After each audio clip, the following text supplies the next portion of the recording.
하지만 리더십보다 더 중요한 것이 있다는 것을 사람들이 종종 간과합니다. 리더십보다 더 중요한 것이 있다는 것은 바로 팔로우십입니다.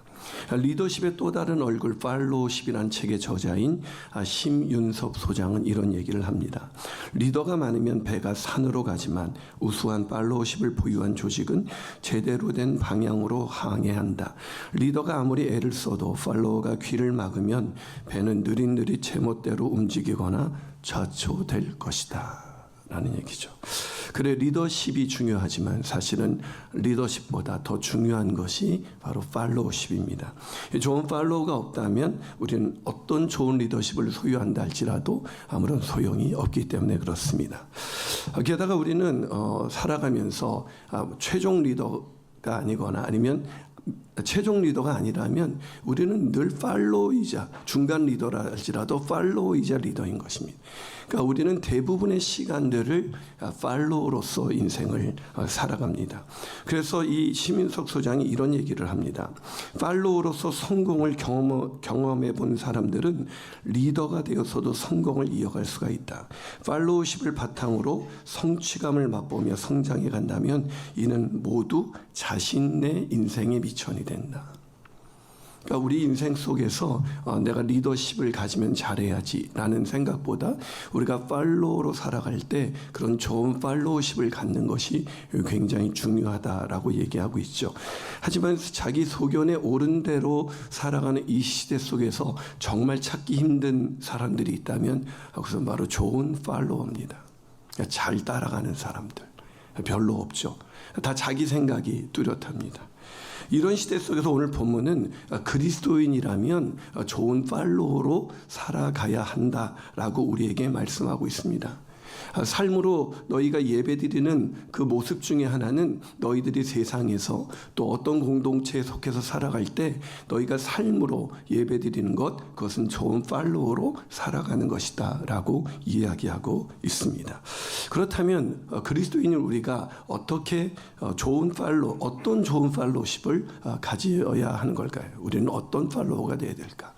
첫 번째로 리더의 권위를 인정하는 팔로우십을 가져야 됩니다. 리더의 권위를 인정한다. 즉 리더가 말하면 네 알겠습니다 하는 사람이 되어야 한다는 것이죠. 오늘 보면 1절을 새 번역으로 한번 읽어볼까요? 읽습니다. 시작. 사람은 누구나 위에 있는 권세에 복종해야 합니다. 모든 권세는 하나님께로부터 온 것이며 이미 있는 권세들도 하나님께서 세워주신 것입니다. 여러분 어때요? 지금 이 말씀을 들을 때 아멘이 되십니까? 놀랍네요. 왜냐하면 요즘 누가 무조건 복종이란 단어가 안 거슬리세요? 그러니까 무턱대고 아멘할 게 아니라 진짜 우리 삶에서 이게 아멘이 되는가? 리더가 내 마음에 안 들어요. 근데 복종이 가능하세요? 예, 아까 아멘 하셨던 분들.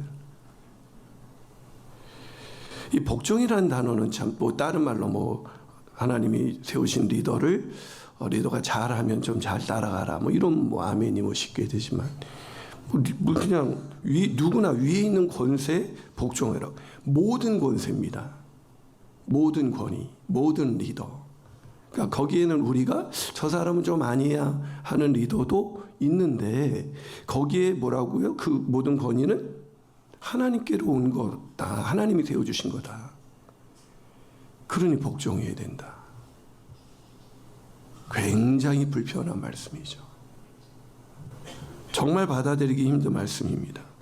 한술 더 떠서 하나님이 2절에서 그 권세를 거역하는 사람은 하나님을 거역하는 거야? 이렇게 얘기하고 심판을 받게 될 거야? 와, 이게 말이 됩니까? 말도 안 되는 얘기입니다. 그래서 우리는 이 말씀을 우리 삶에서 아멘으로 살아내지 않습니다. 사랑하는 여러분, 이 말씀이 더 놀라운 게 이 말씀이 기록된 배경이 로마가 통치하는 시대입니다. 로마가 어떤 권력이었습니까? 기독교인들에게 매우 우호적인 권력이었습니까? 하나님을 두려워할 줄 아는 권력이었습니까? 그들은 기독교인들에게 비우호적인 정도가 아니라 핍박해서 죽인 자들입니다. 그런데 그런 배경 속에서 로마에 있는 교인들에게 편지를 쓰면서 그 권위에 복종해. 이 당시 로마 성도들이 이 편지를 읽었을 때 아마 이 편지를 찢어버리고 싶지 않았을까?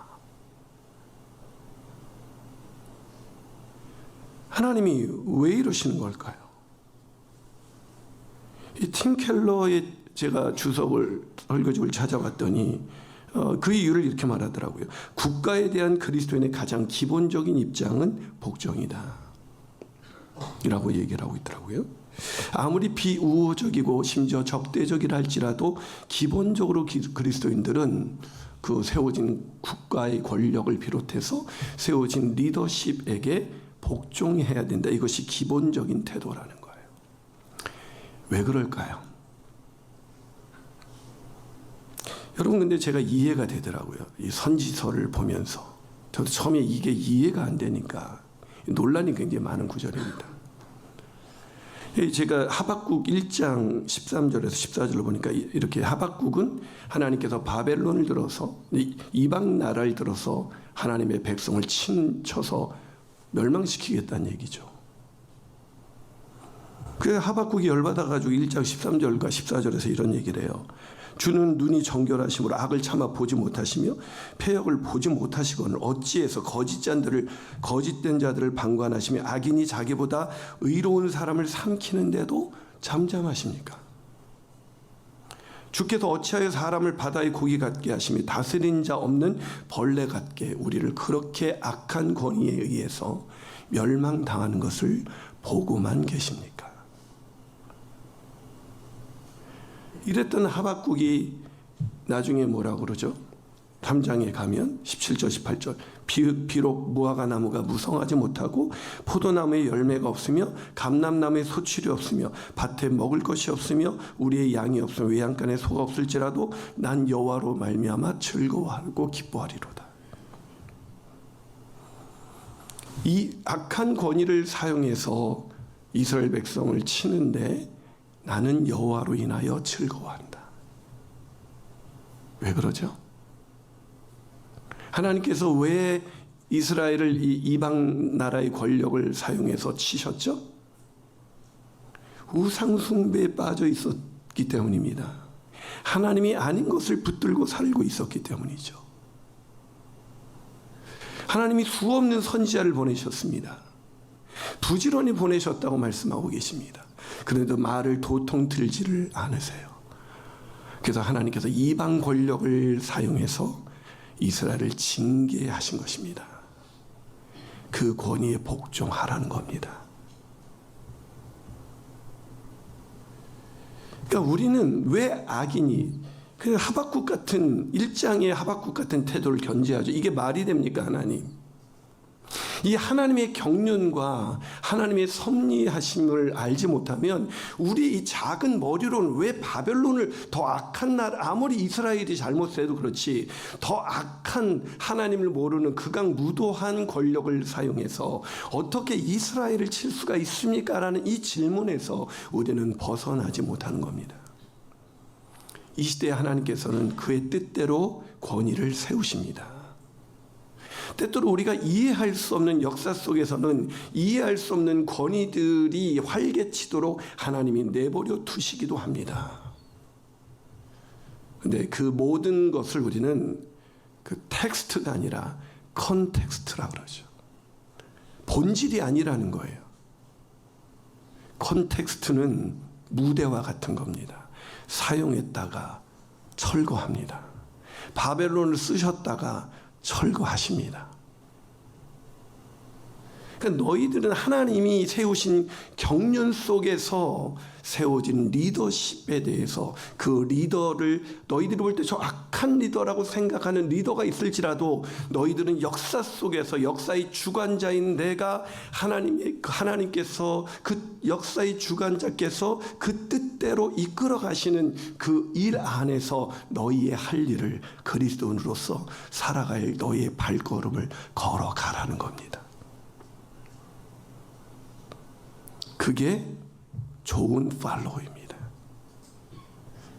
자기 생각으로 하나님의 경륜을 판단하면서 야, 이게 말이 돼? 이게 어떻게 돼? 이거는 안 해. 여러분 생각해 보세요. 그러면 부모를 공경하라. 이거 아멘 되십니까? 아멘이세요? 이건 또 아멘을 안 하시네요.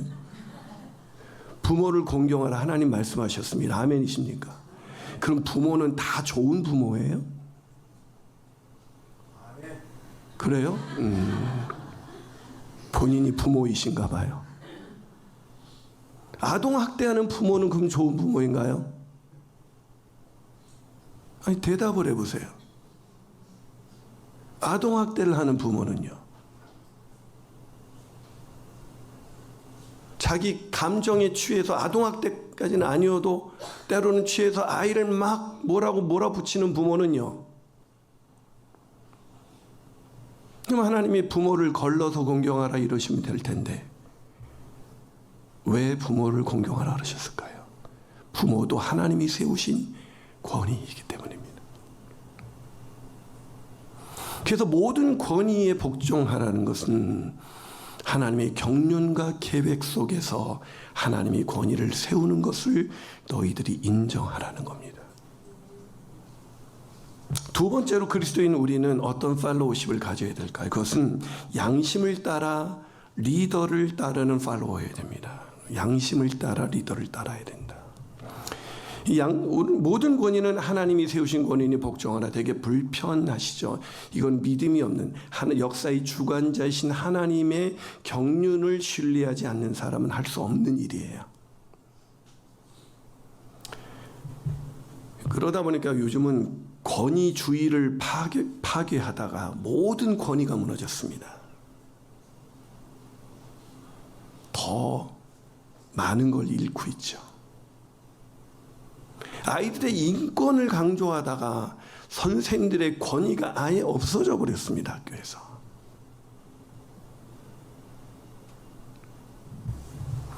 혹시 이런 부부싸움 하더라도 애들 앞에서 싸우지 마십시오. 서로의 권위를 존중해 주십시오. 특히 아빠의 권위. 그런데 네 아빠가 말이지, 애를 붙잡아 놓고 그 아빠에서 태어난 그 아이의 아빠에 대해서 부정적인 개념을 가진 그 아이가 갖게 되는 정체성은 뭘까요?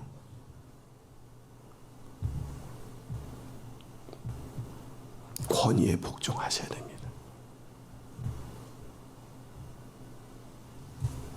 마찬가지로 애들 앞에서 목회자 욕하지 마셔요. 차라리 저한테 와서 대놓고 하세요. 제가 겸손히 듣겠습니다.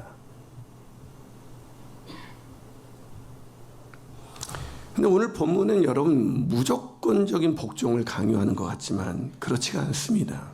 본문 3절과 4절 세 번역 한번 읽어볼까요? 있습니다. 화면을 보시고 시작. 치안간들은 좋은 일을 하는 사람에게는 두려울 것이 없고 나쁜 일을 하는 사람에게만 두려움이 됩니다.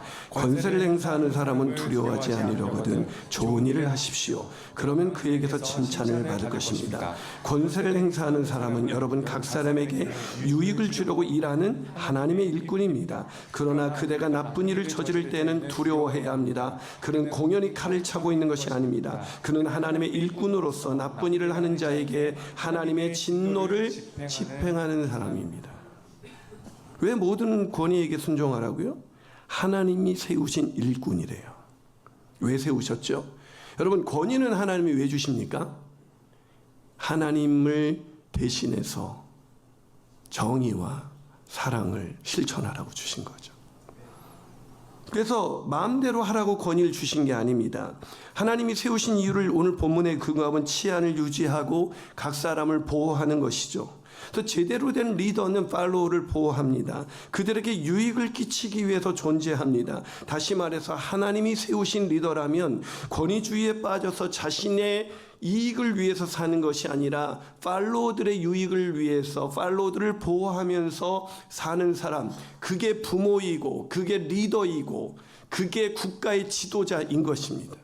모든 권위는 하나님께서 권위를 주신 이유는 그 권위를 너의 사욕을 위해서 쓰는 것이 아니라 팔로워들을 위해서 쓰라고 하나님이 세워주신 거라는 거죠. 그렇다면 생각해 보세요. 이 하나님께서 모든 권위에 복종하라는 기본적인 전제를 가신 다음에 그 리더는 왜 세웠는지를 말씀하고 있는 이 문맥 속에서 하나님은 그런 리더가 아니라면 너희가 양심을 따라 복종하라는 얘기를 해주고 있다는 것을 우리가 아주 쉽게 유추할 수가 있는 겁니다.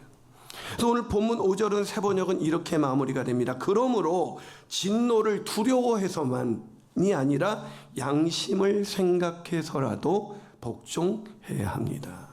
그래서 어떤 복종이에요? 양심을 따른 복종. 그러니까 그 리더가 양심에 거스르는 일을 요구할 때는 그게 부모이라 할지라도 그것이 어떤 사람이라 할지라도 그 양심에 거스르는 일이라면 거기에 복종할 이유는 없다라고 얘기를 하고 있는 겁니다.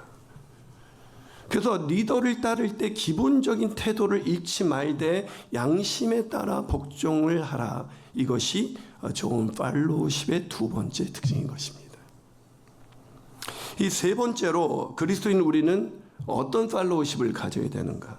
리더를 존경하는 팔로워여야 됩니다. 리더를 존경해야 합니다.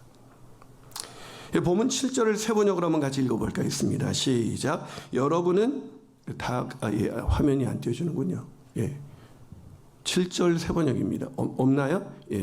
없답니다. 왜 없었겠습니까? 평상시 성경책 잘 갖고 다녀라 이런 뜻이에요. 자, 7절을 제가 읽어보겠습니다. 여러분은 모든 사람에게 의무를 다하십시오.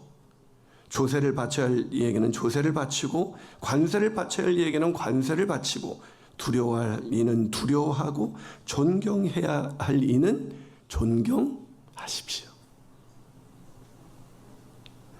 권세, 즉 리더들이 요구하는 그 팔로워로서의 의무를 다하라는 겁니다. 여러분에게 세워진 부모, 여러분에게 세워진 목회자, 여러분에게 세워진 국가의 지도자, 여러분의 직장에서의 어떤 리더, 그 리더가 요구하는 의무를 다 하라는 겁니다. 여러 가지 이유가 있지만 그 의무를 요즘은 다 하지 않습니다. 요즘 사람들은. 요즘 무너진 게 권위거든요. 그래서 권위가 무너졌기 때문에 권위가 무너졌다는 얘기는 그 사람으로부터 배울 것이 하나도 없다라는 뜻이 됩니다. 배움은 지식이 들려질 때 배워지는 게 아니라 존경하는 사람을 따라가게 되어 있습니다. 존경하지 않으면 아무것도 배울 수가 없습니다. 부모를 존경하지 않는 아이가 부모에게 뭘 배울까요? 목회자를 존경하지 않는 사람이 목회자를 통해서 선포되는 말씀이 진짜 무조건으로 아멘이 가능할까요? 그래서 선포된 말씀을 가지고도 오늘날 누가 목회자를 존경합니까? 그 말씀이 안 들립니다. 선포되지만. 그래서 성경에는 말씀을 가르치는 자를 배나 존경해라. 다른 사람보다 더 존경해라. 왜 그럴까요? 존경하지 않으면 아무것도 배울 수가 없습니다. 근데 왜 해야 될 리더가 뭐 예를 들면 예배에 빠지지 마세요. 큐티 하십시오. 다 알아서 목사님이니까 그렇게 얘기하시죠. 내 상황이 되면 하고 안 되면 안 하시잖아요. 아무 일도 일어나지 않습니다. 목회자가 그 일을 요구할 때 그 이유가 무엇입니까? 부모가 아이들을 향했을 때 부모인 여러분이 아이들이 좀 따라서 복종해 주기를 원하죠. 여러분이 자주 하는 말이 있습니다. 엄마 좋으라고 해? 다 너 좋으라고 하는 얘기야. 근데 애들도 부모를 공경하지 않으면 안 합니다. 여러분, 리더가 해라는 걸 하지 않는 이유의 결정적인 이유는 존경이 없기 때문에 그렇습니다. 그 그걸 성경은 교만이라 그럽니다. 하나님을 거스리는 것. 여러분, 우리가 예배의 중요성에 대해서, 하나님과의 교제의 중요성에 대해서, 기도에 대해서 얼마나 많은 얘기가 강단에서 선포되었을까요? 근데 하지 않습니다. 왜요? 그걸 성경은 교만, 리더 위에 서는 것, 오늘 본문에 근거하면 하나님의 명을 거역하는 것입니다. 그러기에 오늘 저는 이 말씀 앞에서 이런 질문을 던져야 됩니다. 내가 하나님을 믿는 그리스도인이라면 나는 좋은 팔로워로서 살아가고 있는가? 가정에서, 일터에서, 교회에서. 제가 설교를 마치면서 빌립보서 2장 5절부터 8절을 떠올리게 됐습니다. 한번 읽어드려 볼까요? 너희 안에 이 마음을 품으라. 곧 그리스도 예수의 마음이니 그는 근본 하나님의 본체시나 하나님과 동등됨을 취할 것으로 여기지 아니하시고 오히려 자기를 비워 종의 형체를 갖추사 사람들과 같이 되셨고 사람의 모양으로 나타나사 자기를 낮추시고 죽기까지 복종하셨으니 곧 십자가에 죽으심이라. 여러분, 누가 예수님을 십자가에 못 박았습니까? 당시의 권위들이 십자가에 못 박았습니다. 그 당시 하나님에 의해서 세워진 무자비한 권력, 정의롭지 못한 권력이 예수님을 십자가에 못 박았습니다. 그런데 예수님은 죽기까지 복종했습니다. 너희들의 결정은 무효야. 나는 죄를 진 적이 없어. 십자가에 달릴 이유가 없어. 라고 말씀하지 않으시고 죽기까지 복종하셨습니다. 당시의 권위에, 인간적으로 보면 당시에 세워진 무자비한 권위에 너무나 무기력하게 복종, 어리석게, 인간적으로 보면 바보처럼 달리지 말아야 할 그 십자가에 죽기까지 복종하신 것입니다. 그런데 성경은 예수님이 그 당시 권위에 복종하여 십자가에 죽으신 것은 하나님이 보내신 그 하나님의 뜻에 복종한 거라고 해석해주고 있습니다.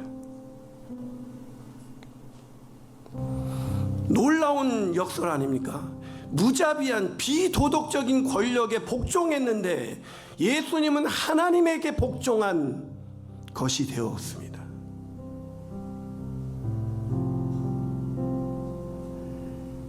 당시 권력자들은 자신들이 예수님을 십자가에 처형했다고 생각했겠지만 모든 것은 역사의 주관자이신 하나님의 주권 가운데 있었던 것입니다. 오늘도 역사의 주권자이신 하나님께서 역사 속에 일하고 계시는 것을 믿는다면 우리는 때로는 부당한 권력 속에서 때로는 말도 안 되는 그런 길을 걸으며 내가 왜 이런 길을 걸어야 하는 건가? 난 왜 이렇게 바보처럼 사는 건가? 라고 생각하겠지만 하나님은 그 뜻을 다 이루신 다음에는 그렇게 잘못된 권위들을 반드시 심판하실 것입니다. 그러게 우리는 이 컨텍스트, 현실이라는 아직은 하나님께서 구원을 완성하지 않은 그 종말이 되지 않은 이 현실 속에서 때로는 우리는 부당한 권력과 부당한 상황 속에서 매몰되어 살아가는 것 같지만 우리는 역사의 주관자이신 하나님이 이 역사의 수레바퀴를 돌리는 것을 알고 있기에 우리는 여유 있게 억울해하지 않고 하나님이 가라고 하신 길을 걷는 겁니다. 그렇다면 그런 사람들, 그런 사람들을 성경은, 그런 좋은 팔로우십을 성경은 그리스도인만이 그렇게 살 수 있다고 얘기하고 있습니다. 좋은 그리스도인은 좋은 팔로우입니다. 기도하시겠습니다. 사랑하는 여러분, 이 찬양이 있지 않습니까? 주님 말씀하시면 내가 나가리라. 주님 뜻이 아니면 내가 멈춰서리라. 정말이십니까? 이 시대의 권위주의를 깨뜨리려고 권위가 무너진 이 시대, 아버지의 권위, 직장 상사의 권위, 목회자의 권위, 한 국가의 권위가 무너진 이 시대 속에서 하나님이 우리에게 말씀하십니다. 내가 이 역사의 주관자야. 그러니 너는 억울해하지 말고 내가 이룰 그 일을 미리 바라보면서 기쁘게 좋은 팔로우로 살아가라고, 복종하는 기쁨을 누리며 살라고 우리에게 말씀해주고 있습니다. 그런 아름다운 복종, 그런 아름다운 팔로우로 살아가는 저와 여러분이 되기를 주님의 이름으로 축복합니다.